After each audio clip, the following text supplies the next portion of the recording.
Quiero invitarles a que abran sus Biblias a Filipenses 3 si aún no lo han hecho. Y quiero empezar diciendo que el sermón de hoy es para dos tipos de personas: cristianos nominales y cristianos verdaderos que luchan por seguir a Jesús. Déjenme explicar un poco a qué me refiero con estas dos categorías.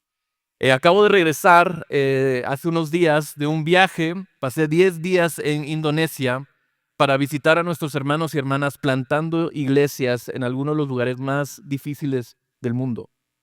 Eh, Tengo tantas historias que me encantaría poder compartir con ustedes acerca de este viaje, pero mi tiempo es limitado. Aunque siento que ahora son 2 servicios, entonces debería tener más tiempo para predicar, pero no sé, la mate no cuadra. Pero sí les quiero contar algo que aprendí en este viaje. Yo antes pensé que Guatemala era un país sumamente religioso. O sea, hay iglesias en todas partes, estaciones de radio y televisión religiosas. O sea, no es raro encontrarte con la religión en este país. Pero por muy religioso que sea Guatemala, Indonesia lo es 1000 veces más. Y no solo con el cristianismo, como vemos aquí, sino con todas las religiones mayoritarias del mundo. Indonesia es un país formado por 17,000 islas con más de 270 millones de habitantes. Y cada ciudadano debe indicar una de 6 religiones en su documento de identidad. O sea, en su DPI tienen que poner una de 6 religiones. Son protestante, católico, musulmán, hindú, budista o confucionista. Durante mi tiempo ahí fui a una mezquita en Yakarta que tiene capacidad para 200,000 personas. Literalmente, al otro lado de la calle de esta mezquita hay una catedral católica y a 10 minutos una mega iglesia reformada de unas 8,000 personas, o sea, en un edificio enorme. O sea, hasta tenían helipuerto. Yo sé que nos acabamos de pasar para aquí, pero creo que para la próxima tal vez podríamos tener helipuerto, quién sabe. Pero también visité templos hindúes y budistas llenos de personas que adoraban a sus multitudes de dioses. De hecho, entramos a un templo hindú donde estaban celebrando ese día el cumpleaños de todos los dioses. Supongo que funciona como en la oficina cuando celebran todos los cumpleaños del mes en una sola fiesta el viernes por la tarde, no sé, pero ese día estaban celebrando todos los cumpleaños de todos los dioses. Podíamos ver carpitas y como casitas donde vivían los dioses, y todas las personas del pueblo traían sus regalos para ellos. Entonces eso es lo que pasa. En Indonesia, cuando cumples 17 años, tienes que elegir una religión. Y no puedes decir que todavía lo estás pensando, que no estás seguro, que no sabes. Tenés que escoger una religión. ¿Y qué pasa? Pues la mayoría de la gente, independientemente de lo que realmente crea, simplemente escribe lo que creen sus padres o su pueblo, o lo que la gente cree en su región, en su isla. Hay millones de musulmanes que no van a la mezquita, no celebran el Ramadán y nunca han leído el Corán. Hay millones de cristianos que nunca han oído el Evangelio ni leído la Biblia. Hay millones de hindúes que realmente no podrían explicarte nada sobre el hinduismo. La religión es solo una casilla que marcan en un formulario para obtener su tarjeta de identificación. Y esta práctica ha creado lo que creo que es uno de los mayores problemas del nominalismo religioso en el mundo. ¿Sabes qué es el nominalismo? En realidad es muy sencillo. El nominalismo es cuando te identificas con una religión solo de nombre, pero no de verdad en tu corazón. Es como decir, sí, soy cristiano, mis padres son cristianos, yo crecí en un hogar cristiano, fui a la iglesia cuando era niño, pero realmente no crees en el Evangelio. Es cuando participas en la cultura, participas en todas las actividades religiosas, estás aquí actuando como creyente, pero por las razones equivocadas. Y es fácil, entonces te dejas llevar. Personas nominales, cristianos nominales, son aquellos que han estado rodeados por el cristianismo durante tanto tiempo que adoptaron el nombre sin realmente arrepentirse de sus pecados y confiar en Cristo. Yo era un cristiano nominal. Y hablando con un pastor local en Indonesia, él me decía que a veces es más difícil evangelizar a los cristianos nominales porque ellos ya piensan que son cristianos, aunque nunca hayan escuchado el evangelio. Esta es la realidad en Indonesia. Pero mi pregunta para ti esta mañana es, si tuvieras que marcar una religión en tu DPI, ¿cuál sería esa religión? ¿Y realmente la creerías? En tu corazón, ¿realmente crees en lo que dices creer? ¿O creerías solo de nombre? He visto a muchos cristianos nominales pasar por nuestras puertas en los últimos 9 años. Y mi esperanza es que Reforma sea un lugar donde el cristianismo nominal venga a morir. Donde prediquemos tanto la belleza del Evangelio que siempre nos sintamos confrontados y asombrados por el amor de Dios. ¿No sería eso increíble? Pero permítame también hablar sobre el otro grupo de personas que vemos en la iglesia, los verdaderos cristianos que luchan por seguir a Jesús. Estas personas son cristianas, realmente creen en el Evangelio, pero también luchan de verdad en su caminar con el Señor. Por la razón que sea, tal vez estés pasando por una temporada de mucho dolor y pérdida, tal vez tengas dudas sobre alguna de las cosas que la Biblia enseña. Tal vez simplemente te sientes distante o que Dios está distante de ti. Tal vez la vida que la Biblia dice que los cristianos deben vivir simplemente parece imposible cumplirla. Como si nunca estuviéramos a la altura de todas las cosas que Jesús nos llama a hacer en esta vida. Cualquiera sea la razón, si eres un cristiano que lucha con seguir a Jesús, sientes que tu corazón tal vez no está alineado con la vida que estás viviendo. No hay como un match, una conexión. Y los verdaderos creyentes a menudo pueden experimentar este sentimiento. Como decir, como que yo sé que creo, pero me cuesta o me siento un poco falso porque sigo cometiendo los mismos pecados. Y esto es un desafío porque a menudo pienso en ustedes, a quienes le estoy predicando, hablando desde aquí arriba. Y me pregunto si le estoy predicando esta mañana a la persona que está cumpliendo con lo superficial, porque vivimos en un contexto muy religioso, pero que aún no ha despertado al Evangelio. O estoy predicando a la persona que ha puesto su fe en Jesús y sin embargo se siente hipócrita porque le cuesta seguirlo.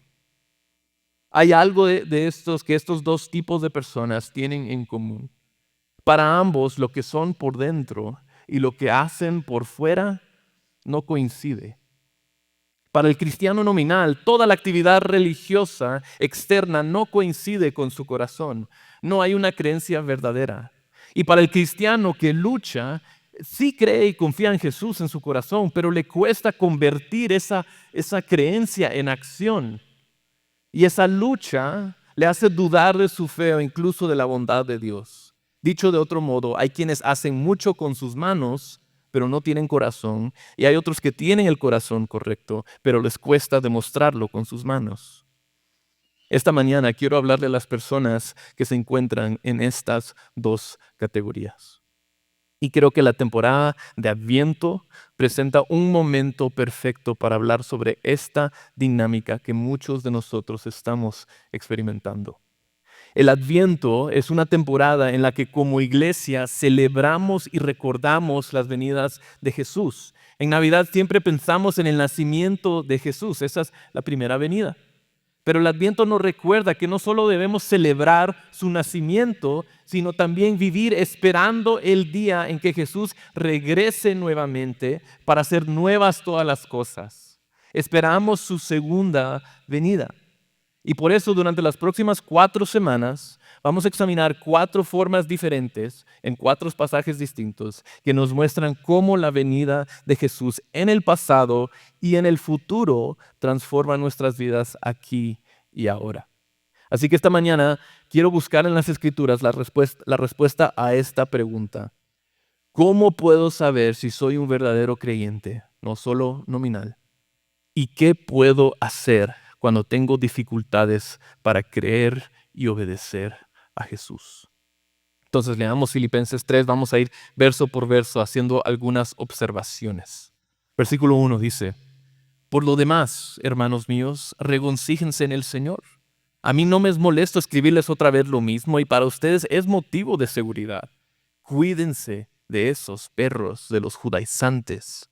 Cuídense de los malos obreros. Cuídense de la falsa circuncisión.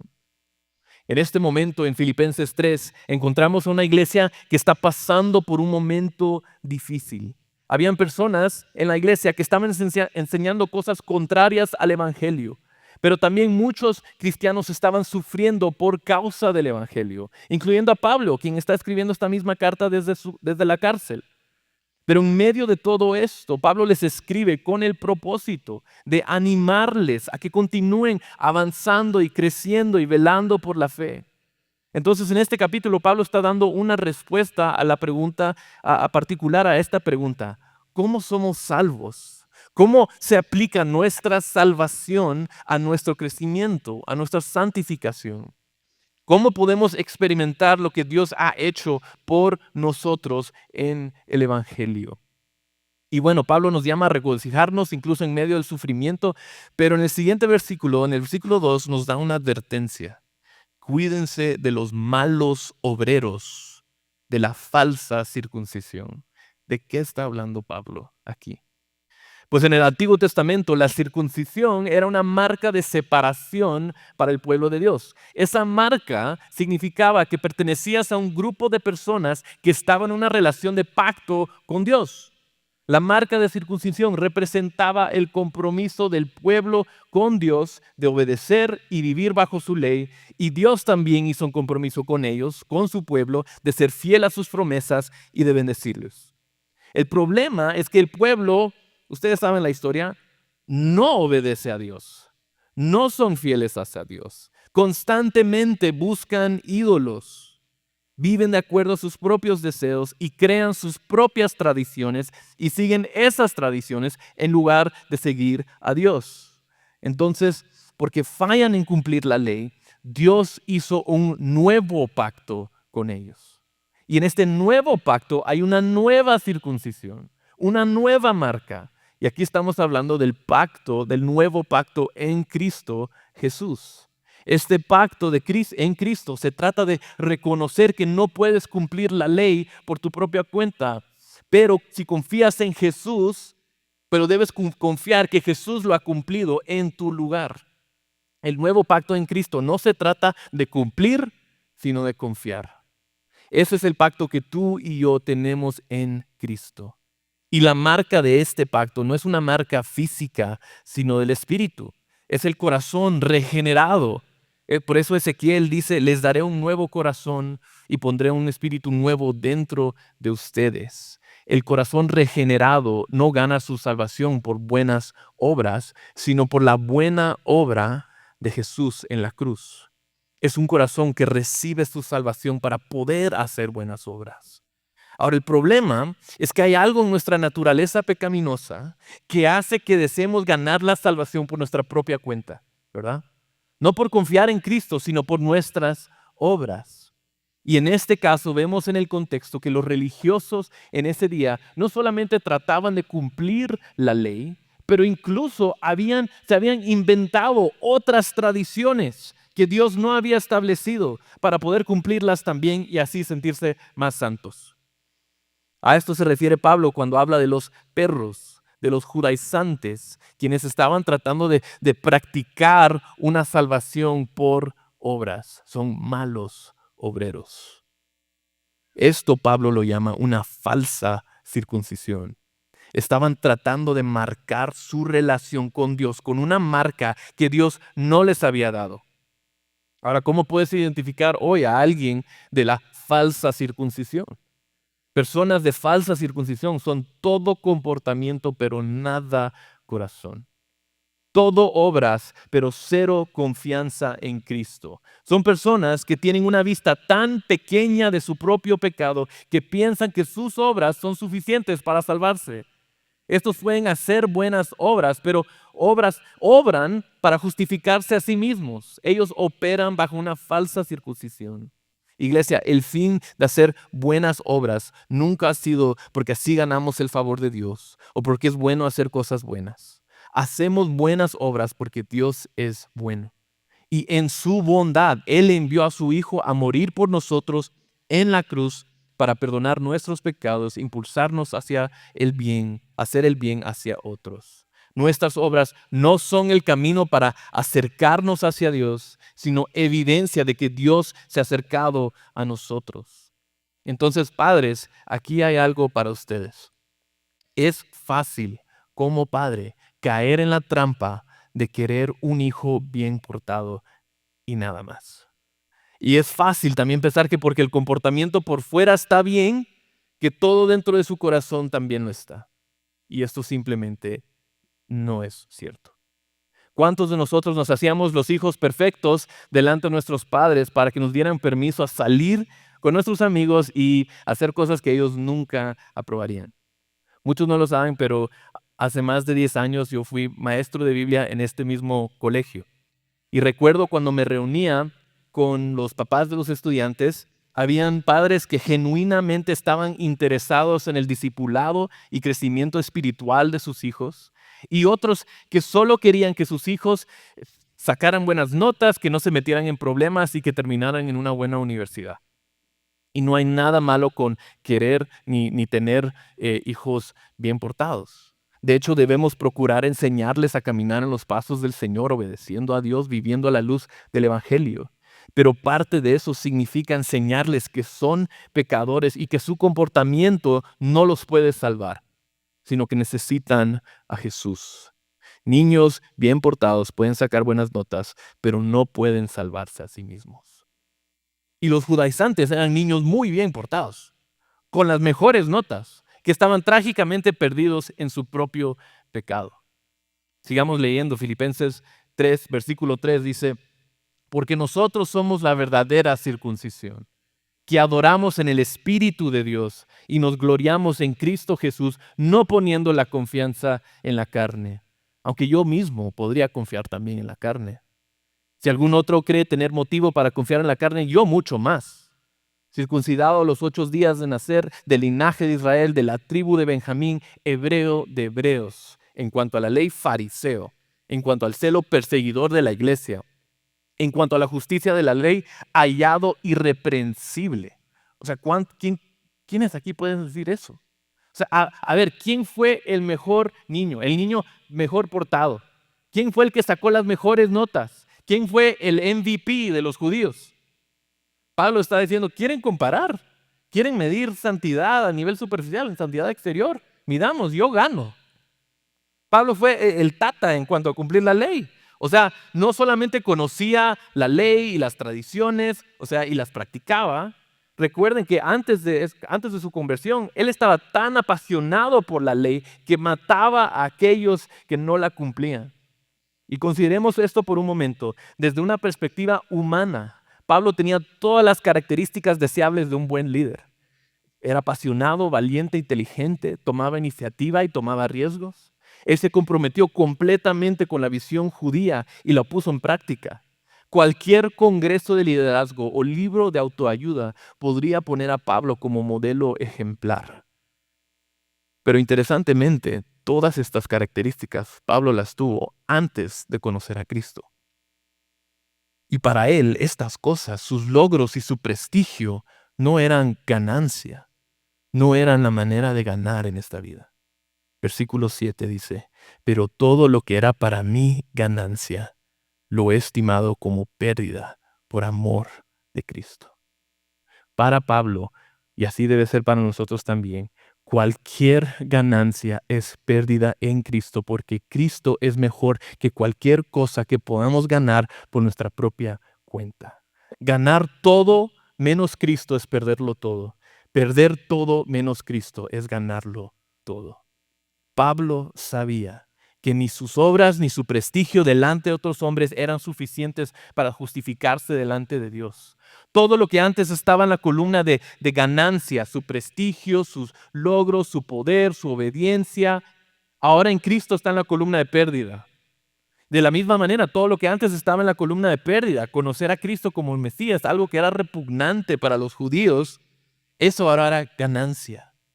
Y luego en los versículos 8 al 11, Pablo describe en más detalle este intercambio. Versículo 8.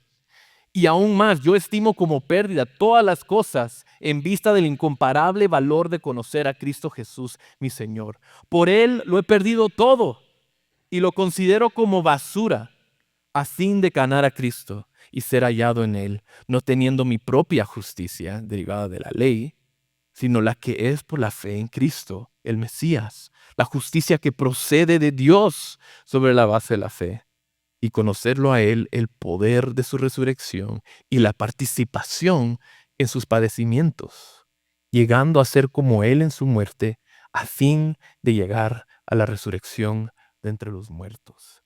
Pablo, ni en su mejor día, podía justificarse delante de Dios.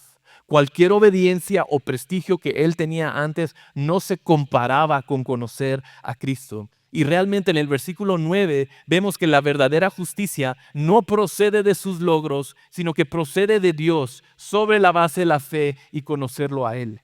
No importa qué tan buenos seamos o pretendamos ser, nuestra justicia no procede de nosotros, sino de Dios. Iglesia, el día en que le atinas y haces todo bien, ese es el día en que Dios dice, tus obras no son suficientes. Pero el día en que fracasas y haces todo mal, ese es el día en que Dios dice, mi gracia es suficiente para ti.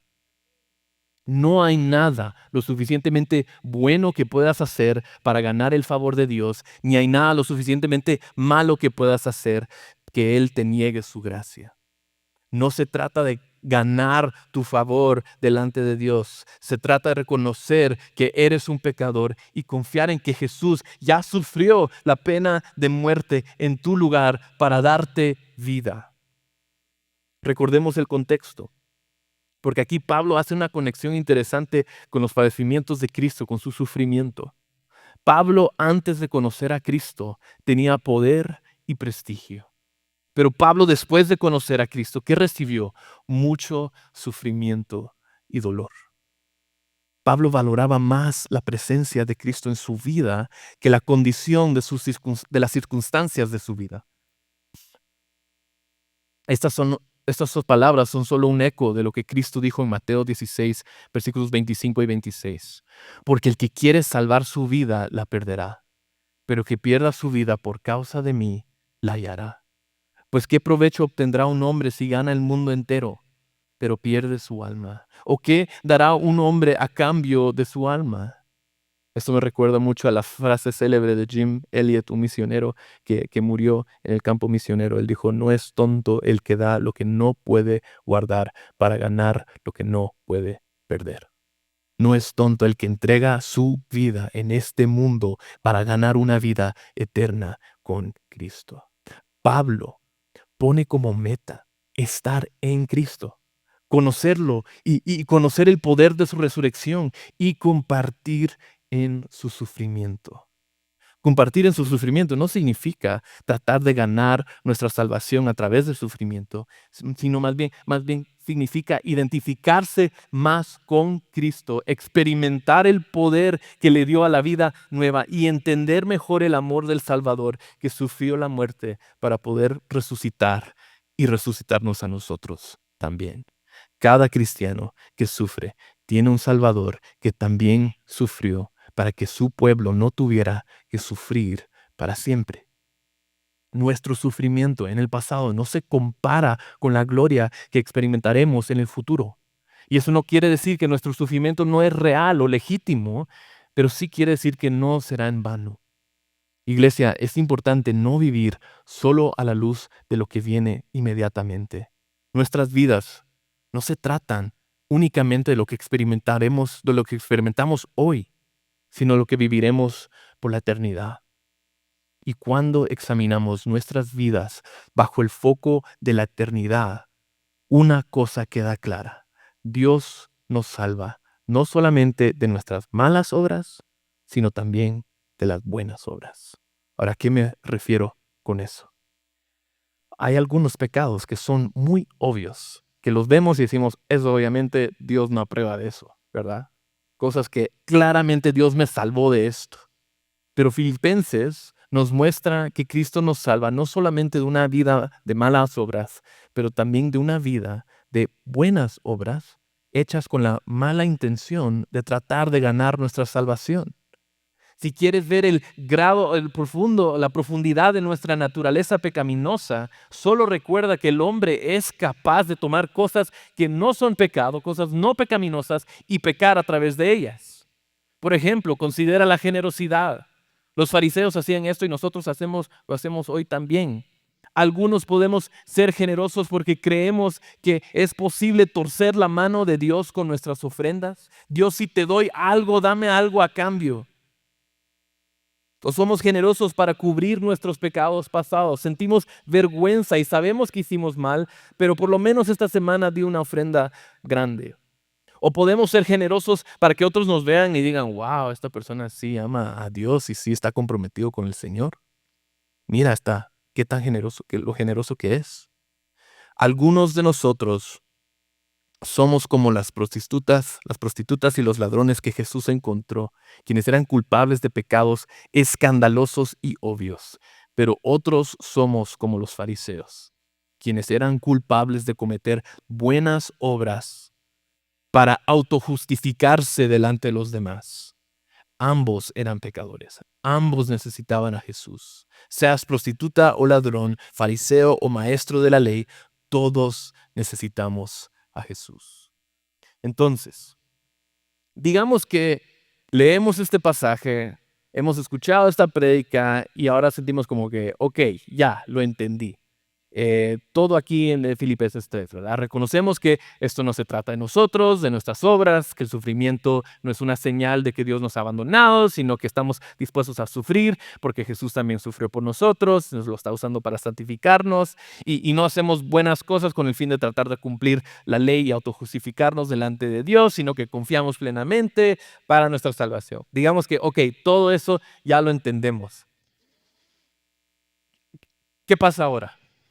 ¿Qué significa esto para nosotros? ¿Significa esto que ahora seremos perfectos? ¿Que nunca vamos a luchar en la fe? Miremos lo que dice Pablo en los siguientes versículos. Versículo 12. No es que ya lo haya alcanzado o que ya haya llegado a ser perfecto, sino que sigo adelante a fin de poder alcanzar aquello para lo cual también fui alcanzado por Cristo Jesús. Hermanos, yo mismo no considero haberlo ya alcanzado, pero una cosa hago, olvidando lo que queda atrás y extendiéndome a lo que está delante. Prosigo hacia la meta para obtener el premio del supremo llamamiento de Dios en Cristo Jesús. ¿Recuerdan la lucha que les mencioné al principio? Esa lucha de sentir un desconecte entre tu corazón y tu vida. Tal vez de sentirte como hipócrita porque haces buenas cosas, pero en tu corazón sabes que las haces por las razones incorrectas. O tal vez no haces las cosas bien y en tu corazón sabes que es mal, que está mal, pero sigues cometiendo los mismos pecados una y otra vez. Esa lucha de no saber cómo avanzar, cómo crecer en santidad, cómo confiar en Jesús para realmente producir buenas obras. No para tu beneficio, sino para la gloria de Dios y el bien de los demás. Esa lucha de ver que la Biblia nos llama a ser santos, pero yo no me siento muy santo. Pablo aquí nos dice que entiende esa lucha. Entiende cómo se siente no ser perfecto. Pero para Pablo no era una pelea que redondeaba en círculos. No era vagar sin rumbo. Para Pablo esta lucha era una carrera. Y en una carrera a veces uno se puede atrasar, tropezar y caer, pero eso no significa que estás fuera de la carrera. Al contrario, cualquier maratonista sabe que todas estas cosas es parte del juego. Y en esta carrera Pablo dice que hay una meta, una futura gloria que él está corriendo por alcanzar. Y deja su pasado atrás y corre hacia adelante para alcanzar su meta celestial. Todo porque él primero fue alcanzado por Cristo. Y de eso se trata el Adviento. Adviento es una palabra que simplemente nos recuerda que vivimos entre dos venidas monumentales. Podrías decir que estas venidas son los sujetalibros de la vida cristiana. La primera venida fue la encarnación de Jesús. Él vino a este mundo, se hizo hombre, se encarnó para hacerse pecado, morir en nuestro lugar y reconciliarnos con Dios. Ahora somos santos en Cristo y estamos siendo santificados, creciendo más y más en semejanza a Él por el poder del Espíritu Santo. Y la segunda venida se encuentra en la promesa de que Cristo regresará, esta vez para traer justicia y hacer nuevas todas las cosas. Esperamos ansiosamente esta venida porque significa estar finalmente glorificados y reunidos con Jesús. El cristiano corre su carrera entre estas dos venidas. La primera nos hace santos y justos delante de Dios, a pesar de que no siempre actuemos de esa manera. Esta empieza la carrera para nosotros. En la segunda, Cristo será glorificado en nosotros, cambiándonos completamente para realmente poder vivir perfectamente y sin pecado. Esta es la meta, el fin de la carrera que todos anhelamos. Hay una gloria que nos espera y a la cual tendremos acceso no por causa de nuestros propios méritos, sino por causa de lo que Cristo ha hecho por nosotros. Y todos estamos corriendo esta carrera y no seremos perfectos, pero no estaremos solos. Cristo estará con nosotros. Y esta es nuestra esperanza como cristianos, iglesia, que la primera venida de Cristo empezó la obra de salvación en nosotros y que la segunda venida la completará. La primera venida marca el inicio del cumplimiento de las promesas de Dios en Cristo, el inicio de la carrera, y la segunda marcará el final. En ese momento final seremos glorificados y la resurrección será una realidad en nosotros. No tendremos que luchar con viejos pecados y todas nuestras obras se llevarán a cabo con pureza. Entonces, iglesia, si tú estás luchando en esta carrera, en esta vida cristiana, lo único que te diría es esto: recuerda cómo empezaste y cómo terminarás. Tu carrera empezó con nacer de nuevo en Cristo y terminará con ser glorificado en Cristo para poder reflejar perfectamente a Cristo. Cristo te lanza y te impulsa hacia adelante y en el camino que te vas a tropezar, te vas a caer, pero en Cristo vas a seguir adelante. Y cuando corras, no corras viéndote a ti mismo, pensando que si no corres bien, Dios no te llevará hasta la meta. Mejor corre mirando hacia la meta, a Cristo Jesús. Y deja que el Evangelio te impulse hacia adelante. Hebreos 12, 1 al 2 dice: corramos con paciencia la carrera que tenemos por delante, puesto los ojos en Jesús, el autor y consumador de la fe, quien por el gozo puesto delante de él soportó la cruz, despreciando la vergüenza, y se ha sentado a la diestra del trono de Dios. Esta es la realidad que vemos en este pasaje y es la realidad con la que termina este capítulo de Filipenses. Versículo 20 y 21 dice: porque nuestra ciudadanía está en los cielos, de donde también ansiosamente esperamos a un Salvador, el Señor Jesucristo, el cual transformará el cuerpo de nuestro estado de humillación en conformidad al cuerpo de su gloria, por el ejercicio del poder que tiene aún para sujetar todas las cosas a Él mismo. Hermanos, la única esperanza para que descubras quién eres en tu corazón y cómo vivir tu vida con tus manos es Jesús. Entonces, tomemos los siguientes momentos para recordar su maravillosa obra por nosotros en la cruz a través de la Santa Cena.